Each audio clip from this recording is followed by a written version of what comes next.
Bonjour et bienvenue dans cette nouvelle vidéo. Dans la dernière vidéo, on a vu comment on pouvait mettre en place les TurboStream. Donc, on avait un petit chat pour les chats. Ici, on pouvait mettre un message, envoyer, et le message apparaissait à la suite des autres. On va voir comment on peut intégrer tout ça un niveau encore au-dessus, avoir plusieurs pages. Donc, je vais ouvrir ici une nouvelle page. Je vais ouvrir mon serveur dessus. Donc ici, je retrouve la même page et je voudrais que quand j'envoie un message, il apparaisse automatiquement ici sans que j'ai rien à faire, sans que j'ai besoin de réactualiser ma page.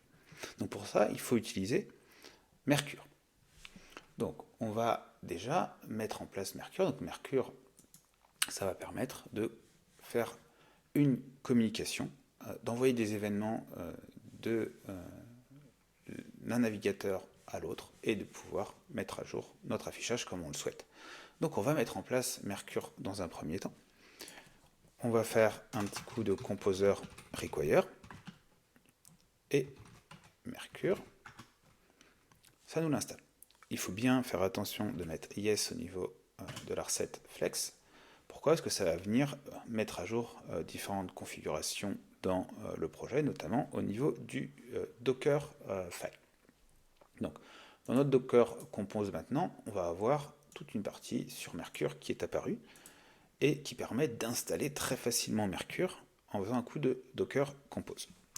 Donc moi, hop, Docker Compose, hop, et je lance donc, ce qu'on lance d'habitude, hein, une base de données, un mailer et aussi Mercure. Ça évite d'avoir à installer Mercure à la main, un petit peu compliqué, il faut installer le binaire, le lancer, le configurer avec des JWT. Là, tout est fait, on n'a pas y touché. Quand on est en mode développement, ça fonctionne très bien. On n'a pas à se prendre la tête. Donc là, j'ai mon Mercure de lancer. Super. On va y aller. Du coup, comment ça fonctionne Mercure? On va être sur la documentation de Mercure. Donc, ça explique un petit peu ce que c'est Mercure, le protocole, et comment ça fonctionne, comment l'installer à la main. Mais nous, ça, on a vu qu'on ne le faisait pas puisqu'on utilisait la partie Docker. Hop, et du coup, on va retourner dans notre Home Controller.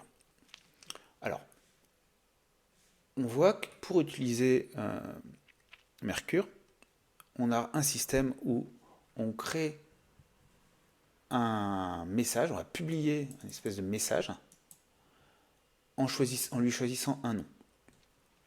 Donc dans les exemples, souvent le nom, ça va être une URL, parce que ça va correspondre à une ressource. Par exemple, quand on utilise une API, une ressource qu'on va afficher. Là, dans notre cas, on n'a pas spécialement besoin de ça, on peut donner un nom plus classique. Donc on va prendre ce bout de code là et on va le coller ici. Donc ici, quand mon formulaire est soumis et valide, je veux publier quelque chose. Je vais hop, mettre mon use pour l'update. Donc ici, je vais lui dire, je veux que ça soit comme nom à mon message, je vais lui donner chat, tout simplement, et je vais lui passer une valeur. Donc par défaut, il donne un exemple avec un JSON encode. On peut garder ça pour le moment. Là, je vais mettre message. Et ici, on va lui mettre message. Hop, on va lui mettre plutôt from get data content. Hop, je récupère juste quelque chose de très simple, c'est juste pour vous montrer le fonctionnement. Donc là, je crée ce que je veux envoyer, je lui dis sur quel channel je veux l'envoyer, et là, je l'envoie. Donc, pour l'envoyer, on utilise ici la variable $hub qui est chargée normalement dans les paramètres de notre méthode. Donc, on fait appel au hub interface qui nous construit notre objet hub. Et on utilise sa méthode publish. Ok, ça c'est mis en place. Donc là, normalement, quand je vais soumettre mon formulaire, je vais envoyer à Mercure cette valeur sur le channel qui s'appelle chat et ça va être publié. Et donc du coup, une fois que cette information est publiée, un client peut se mettre à l'écoute du channel qui s'appelle chat. Et dès qu'il y a quelque chose qui est envoyé d'un côté, si on est abonné à ce channel là, on va recevoir automatiquement les informations. Je vais commenter d'ailleurs la partie où j'utilisais les TurboStream pour l'instant. Donc là, on va voir, on va se remettre sur notre page. Je vais l'actualiser. Là, je vais mettre sur hop, le réseau. Je fais envoyer. Hop, dans ma console. Hop. Et là, j'ai un petit message d'erreur parce que je renvoie aucune réponse sur mon formulaire. On va lui faire juste un return new response pour le moment.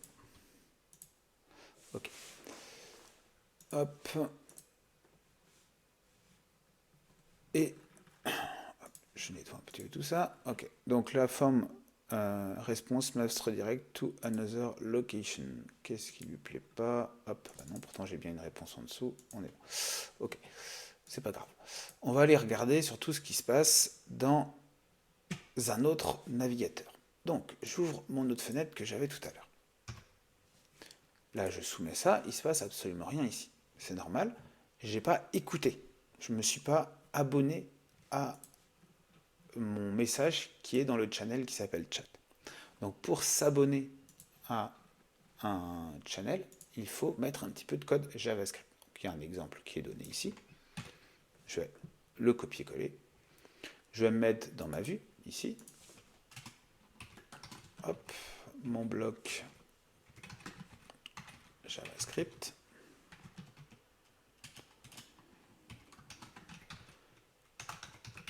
Hop, et je vais mettre mon petit bout de code. Et là, je m'abonne à mon channel qui s'appelle chat. Okay. J'ai attention d'appeler le parent. Ok. Donc là, je m'abonne à ça et normalement, je dois faire un console.log si tout se passe bien. On va voir ce qu'il en est. Je me remets ici, je me remets là, j'actualise, hop, hop. Donc là, sans rien faire, je n'ai même pas encore envoyé de choses, il met déjà un message d'erreur au niveau des cores. Donc, c'est une petite config au niveau du Docker Compose. Pour pas être embêté, je vais mettre une étoile ici au niveau de cores d'origine où on supprime la ligne et on n'est plus embêté par ça. Par contre, il faut penser à relancer le Docker Compose, hop, pour que ça soit pris en compte. Ok. Donc une fois que c'est fait, là, je réactualise ma page. Ici aussi, là j'envoie mon message. Et vous voyez qu'ici, si je zoome un petit peu, à chaque fois que j'envoie un message, automatiquement, je le réceptionne ici. C'est magique. Et donc maintenant ici, je veux pouvoir en faire quelque chose. Donc on va récupérer dans notre code, plutôt que faire un simple console.log, on peut s'amuser à faire un hop, const messages égale document.getElement by id de messages. Donc on récupère notre div messages. Hop, et puis on va faire un coup de hop append de event.data par exemple. Je réactualise ça, j'envoie ça, on voit ici, j'ai récupéré mon message, hop, c'est event.data. Alors là, j'avais envoyé du JSON dans l'exemple, je n'ai même pas besoin, on va juste ici envoyer le contenu sous format texte pour faire l'exemple le plus basique possible. Hop, on réactualise tout ça. Et ici, quand j'envoie, on voit que Miaou2 apparaît ici. Et donc là, j'ai réussi à avoir mon affichage qui se fait donc sur mes deux écrans. Et ici, si je fais test, hop, ça apparaît ici. Donc la mise en page est un peu pétée, mais ça fonctionne. Et on arrive à communiquer sans trop de soucis. j'ai quelques erreurs qui traînent, mais c'est pas très grave. De toute façon, on va parce que j'ai un JSON.parse, j'ai viré le JSON en code. Mais voilà, dans l'idée, on a réussi à faire fonctionner la communication entre les deux de manière dynamique, c'est super. Mais là, j'ai pas utilisé du tout mes streams que j'avais mis en place la dernière fois, puisque je vous rappelle, j'ai complètement commenté ma partie ici. Donc, ça, c'était l'ancienne façon. Donc, c'était ici, là. Si j'étais dans un format TurboStream, je créais, j'ajoutais mon content type et puis je rendais mon petit bout d'HTML qui se trouvait dans message.stream.html.tout. Là, ce que je fais, c'est que je récupère directement mon contenu, je le publie, donc je publie juste un bout de texte, et puis je le récupère de l'autre côté. Donc ça, c'est bien. Ce que je pourrais faire aussi ici, c'est prendre cette partie-là, finalement, et ici, faire un render view de mon message. On est d'accord que cette partie-là me génère un texte qui est finalement le contenu qui se trouve ici. Donc si je fais ça, que j'actualise ma page, je l'actualise là, je fais envoyer et on voit ici qu'apparaît tout le contenu de mon TurboStream. Donc là c'est échappé, c'est pour ça que ça ne marche pas, il faudra bidouiller un petit peu le JS, mais on voit qu'on renvoie l'intégralité de notre contenu. Donc là ça fonctionne. Maintenant il faut juste aller un petit peu plus loin, et donc on va aller utiliser directement ce que nous propose Symfony pour nous simplifier un petit peu la vie. Plutôt qu'à d'avoir à gérer nous-mêmes la partie JavaScript et récupérer l'information et la replacer au bon endroit, s'abonner au channel qui a le bon nom, etc. etc. Donc toute cette partie JavaScript, Symfony va nous aider. Donc dans la documentation, si on descend un petit peu sur la documentation ici de Symfony, hop, que je reprenne le bon endroit, c'était ici, je crois. Je ne sais plus si c'était dans cette partie-là ou l'autre. On va retrouver. C'est peut-être bien dans la partie turbo. Comme elle a vu TurboStream, on continue. Je crois que c'est dans la partie broadcast. Et l'onglet la documentation, on s'y perd très vite. Donc, il faut faire attention. Ok, c'est là où on est à l'endroit qui nous intéresse avec la partie TurboStream Listen. Hop, voilà. Bon, un exemple avec un chat. Bon, c'est l'exemple un peu bateau, donc on trouve ça un peu partout. Ici, je vire tout le script, tout mon bloc. Et on va simplifier tout ça. On va juste rajouter ici un petit helper, TurboStream Listen, et on va mettre le nom de notre channel. Donc on l'avait appelé chat, ça tombe bien. Et là, ça va nous créer à peu près l'équivalent de notre code JavaScript qu'on avait fait. Donc ça s'appuie après sur un petit bout de script qui fonctionne avec Stimulus. Ok, ça on a mis en place. Au niveau de notre formulaire, on publie. Donc là, je reprends cette partie-là. Normalement, c'est déjà ce que j'ai fait, mais je vais juste revérifier que je n'ai pas fait d'erreur. On fait un update new, un chat, on rend notre vue. Ok, avec notre information. C'est exactement ce que j'avais fait ici. Ok, donc là, il va comprendre tout seul qu'il va rendre tout seul ça, mais il va rendre quelque chose qui est un TurboStream cette fois-ci. Le petit bout de code JavaScript qui est mis en place, hop, si je fais un F5, le petit bout de code JavaScript qui est mis en place, il va se trouver sur la div, normalement, message. On voit ici, si on zoome un petit peu, qui nous a rajouté un data controller qui va aller chercher un contrôleur qui gère les TurboStream, et c'est là-dedans qui va réussir à récupérer l'information pour venir la placer à l'endroit qui nous intéresse. Donc c'est super. Dernière petite chose, du coup, là, hop, c'est fonctionnel dans les deux. Donc là, j'ai mon Miaou, je fais envoyer, et, attendez, petit problème de session, hop, je fais un Miaou, envoyer, et il ne se passe rien. Donc ça fonctionne presque, mais ça ne fonctionne pas encore tout à fait. Alors, une petite subtilité, il faut aller dans contrôleur.json, Et là, vous voyez que vous avez une partie Mercure Turbo Stream. Et Enabled False. Et bah ici, il faut mettre true, tout simplement. Si vous mettez true, ça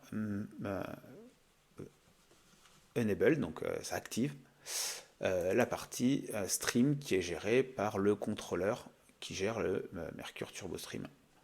Si vous ne faites pas ça, ça ne va pas fonctionner. C'est indiqué au fin fond de la documentation parmi plein d'autres choses, donc c'est des petits points un petit peu faire attention quand on met en place ça. Et voilà, maintenant, quand je clique, ça fonctionne bien. Et ici, si je fais de ce côté-là, ça fonctionne aussi. Hop, il y a ou deux. Donc là, on peut avoir... Donc là, il n'y a rien qui est stocké en base de données. Hein. On verra ça dans une prochaine vidéo. Ça sera bien utile de le faire, mais pour l'instant, on veut juste faire un truc en live. Donc là, salut, ça va? Oui, merci. Hop. Et toi? Et on voit que ça fonctionne très bien. Alors, vous voyez que le contenu de notre formulaire ne se vide pas, par contre. Ça peut être un petit peu compliqué. Donc, ils expliquent aussi dans la documentation comment gérer ce cas de figure. Et du coup, il faut, vous voyez, faire un petit coup ici de empty-form égale clone form. Donc, on clone le formulaire. Puis, on remplace le formulaire par notre nouveau formulaire cloné, donc qui va être vide. Et c'est ce nouveau formulaire vide qui est rendu. Ce qui permet de résoudre normalement le problème. Donc je vais rajouter ces petites lignes-là, ça sera un peu plus sympa à utiliser. Donc avant le handle request, on clone notre formulaire. Et on va le mettre ici. Hop.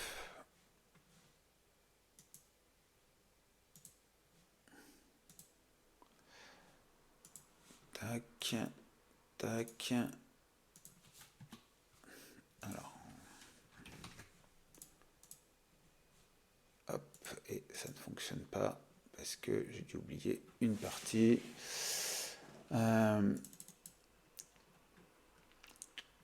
Parce qu'ils mettent ça dans un TurboFrame, justement. Ça vient réactualiser le TurboFrame qui contient juste la partie du formulaire. C'est une petite astuce. Hop. Qu'on peut comme ça cumuler TurboFrame et TurboStream. Hop. Donc test. Hop. Et là on voit que cette fois-ci, ça a re-rendu la TurboFrame et ça a vidé. Donc là, il faut que je réactualise. Hop. Et toi? Oui, merci. Vive les chats. Et on peut avoir notre petite conversation sans souci. Et on a vu comment on pouvait utiliser du coup Mercure. Donc je rappelle les points un petit peu compliqués. Donc bien penser à installer Symfony Mercure. Relancer le Docker Compose une fois qu'on a désactivé le problème de CORS. Donc on relance notre Docker Compose. Il faut bien penser dans contrôleur JSON à activer le Mercure Turbo Stream. Au niveau de notre div message, à rajouter le Turbo Stream Listen qui vient justement se servir du fameux contrôleur qu'on a enabled ici, qui fait toute la partie d'écoute de l'event de Mercure, donc s'abonner au bon channel de Mercure. Et au niveau de notre contrôleur ici, on a envoyé un message donc, sur le channel chat. Ce message, c'est finalement le contenu de notre fichier message.stream, donc notre TurboStream, qui est rendu ici, et on envoie ce contenu. Donc, je valide, ça envoie le contenu de mon TurboStream, et vu que j'ai bien un ID message sur notre page, il vient le rajouter à la suite, puisqu'on était en mode happen ici. Ouais, ça fait pas mal de petites choses, mais une fois qu'on a manipulé quelques fois et qu'on n'oublie plus certaines options, ça fonctionne plutôt bien. Et on a quelque chose de vraiment très sympa, en très peu de lignes de code. Et on peut du coup avoir vraiment un chat fonctionnel. Donc dans la prochaine vidéo, on va parler de broadcast et voir comment on peut encore simplifier cette gestion de TurboStream et de Mercure, et puis ajouter d'autres fonctionnalités sympas. Au-delà du fait qu'on peut stocker en base de données, on va pouvoir aussi voir comment on peut traiter les choses quand on va les supprimer, les mettre à jour et que ça se mette aussi à jour en live. Voilà, merci pour votre attention et à très vite pour une nouvelle vidéo.